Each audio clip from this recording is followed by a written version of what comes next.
भाई ये टीम पाकिस्तान नहीं बल्कि ये एक अजूबा है।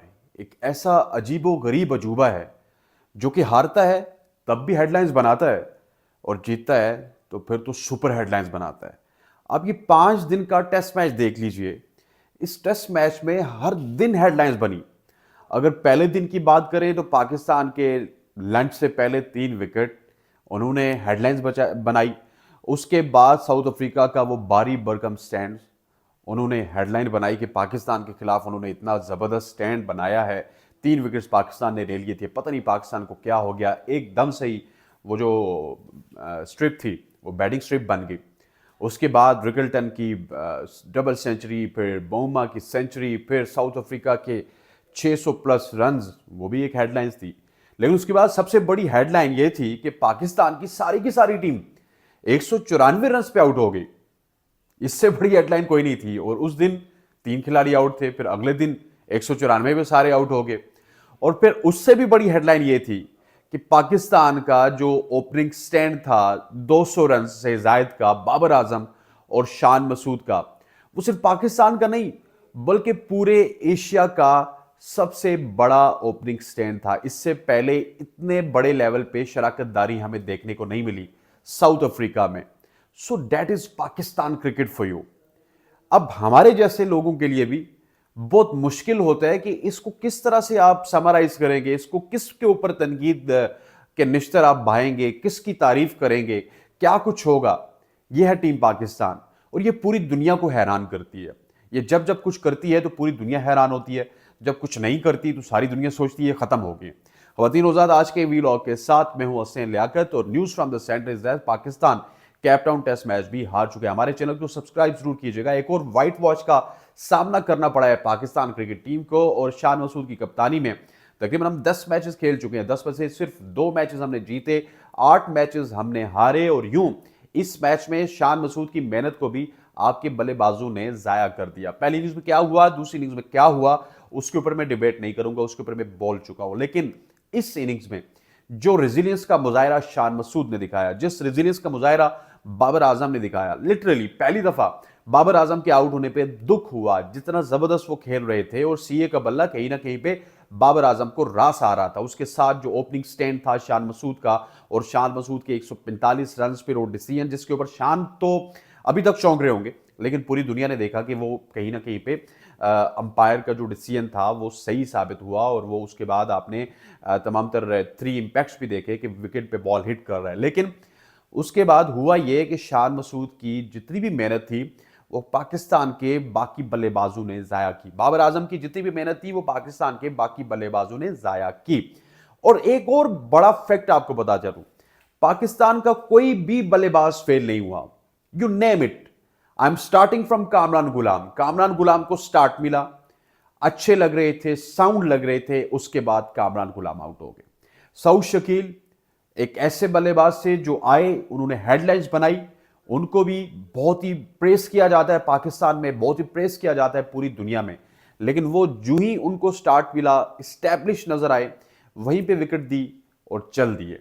फिर एक स्टैंड नजर आया जब सऊद शकील भी आउट हो गए, शान मसूद भी आउट हो गए। लग ये रहा था कि जिस तरह का स्टैंड हमें देखने को मिला था साउथ अफ्रीका की जानिब से बाउमा और उनके साथ रिकल्टन का, शायद उस तरह का स्टैंड हमें नजर आएगा सलमान अली आगा और मोहम्मद रिजवान के माबेन। लेकिन अनफॉर्चुनेटली मुझे ये कहना पड़ेगा कि once again Mohammad Rizwan got the start, लेकिन वो अपना स्टार्ट उस तरह से उसको कैपिटलाइज नहीं कर सके। सलमान अली आगा के साथ इतना बड़ा चांस आपको मिला कि अंपायर ने आपको आउट दे दिया, बॉल स्टंप से मिस हो गया, फिर भी आप आउट हो गए। उसके बाद आगा को छोड़िए, उसके बाद लेटर मिडिल ऑर्डर पे आने वाले Aamir Jamal, he was looking sound perfectly fine, ball middle हो रहा था। रबादा को जो उन्होंने चौका लगाया वो कमाल का था, उनका चौका कमाल का, फिर मीर हमजा का वो छक्का कमाल का था। सो कहीं ना कहीं पे ये हेडलाइंस भी बनी है कि पाकिस्तान ने रेजिस्ट किया, फाइट बैक तो बहुत अच्छा था। लेकिन यहां पे गलती कहां पे हुई? Now we will talk about the गलती कि कहां पे रॉन्ग डूइंग्स किए पाकिस्तान के बल्लेबाजों ने, और वो रॉन्ग डूइंग्स पाकिस्तान को इस वक्त व्हाइट वॉश की सूरत में उसका खमियाजा भुगतना पड़ा है। पहले टेस्ट मैच में आपको याद होगा 98 पे 8 आउट हैं, फिर 148 पे 8 आउट हैं। मतलब कि टेल को हम आउट नहीं कर पा रहे। This is not the Shan Masood and company company is doing, ये पाकिस्तान पिछले 4-5 साल से कर रहा है कि पाकिस्तान जीत के बहुत करीब जाता है लेकिन उसके बाद से मैच को फिनिश नहीं कर पाता। यहां पे क्या हुआ, यहां पे आपके 4-5 बैटर्स तो मैंने आपको गिनवा दिए, कामरान गुलाम हो गए, सऊद शकील हो गया, सलमान अली आगा हो गया, रिजवान हो गया, आमिर जमाल हो गया, मैं इसमें मीर हमजा को ऐड नहीं करूंगा। एवरीवन गॉट द स्टार्ट, लेकिन द पॉइंट इज कि you have to realise it's a test cricket. आपको टेस्ट क्रिकेट में अपनी विकेट की प्राइस को जानना होगा। मैं नहीं चाहता कि कल ही ये वापस आए और उसके बाद वेस्ट इंडीज में हमें एक नया नवेला स्क्वाड मिले। इस स्क्वाड में सिर्फ एक ही शख्स की जगह बनती है सैम अयूब के अलावा। सैम अयूब अब इंजर हैं, तो मेरा ख्याल है कि एक रेडीमेड चॉइस है आपके पास। इमामुल्लाह की एवरेज उनकी अच्छी थी, सिर्फ उनको वो जो कंट्रोवर्सीज बहुत ज्यादा क्रिएट करते हैं इस वजह से टीम से बाहर किया गया था। मैं ये बिल्कुल नहीं चाहता कि आप पूरी की पूरी टीम चेंज कर दें। आपने सिर्फ इनका माइंडसेट चेंज करना है। द माइंडसेट इज किस तरह से आपने यूनुस खान बनना है, किस तरह से आपने इंजमाम बनना है, किस तरह से आपने मोहम्मद यूसुफ या फिर यूसुफ यूहाना बनना है, किस तरह से आपने जावेद मियादाद बनना है। Resistance, you have to resist in front of the bowlers. It's test cricket, it's not ODI, it's not टी20 क्रिकेट। आपने सिर्फ विकेट पे खड़ा होना है, अपनी विकेट को आपने प्राइसलेस अंदाज में नहीं गंवाना।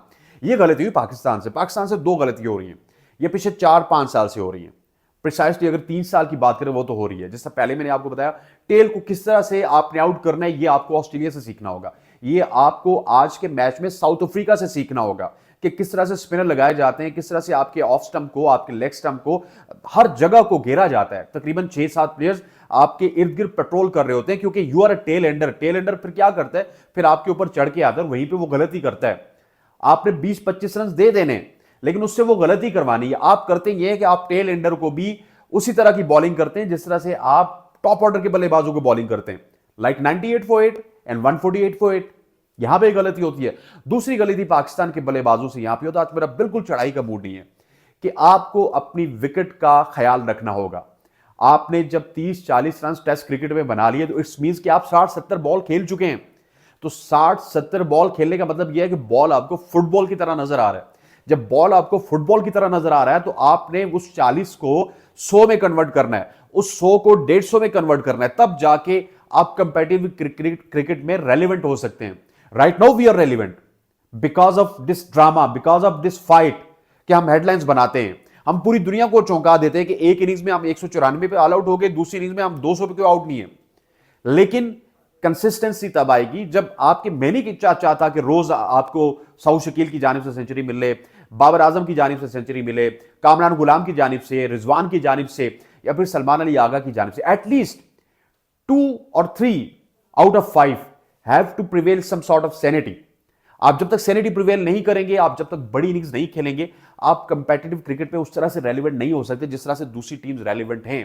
और आपको रेलिवेंट होने के लिए यह काम करना होगा, अदरवाइज हमारे लिए मुश्किलात होंगी। लेकिन कोई अपसाइड डाउन चेंज नहीं करना चाहिए, हमें इन्हीं प्लेयर्स के साथ रहना चाहिए। 1-2 चेंजेस करने चाहिए और इन प्लेयर्स को बैकअप करके इनकी सिर्फ माइंड वॉश करना है कि भाई खुदा का वास्ता है विकेट पे रुको, और उसके बाद रिजल्ट आपके पास आना स्टार्ट हो जाएंगे। That's all from my side. अस्सलाम वालेकुम।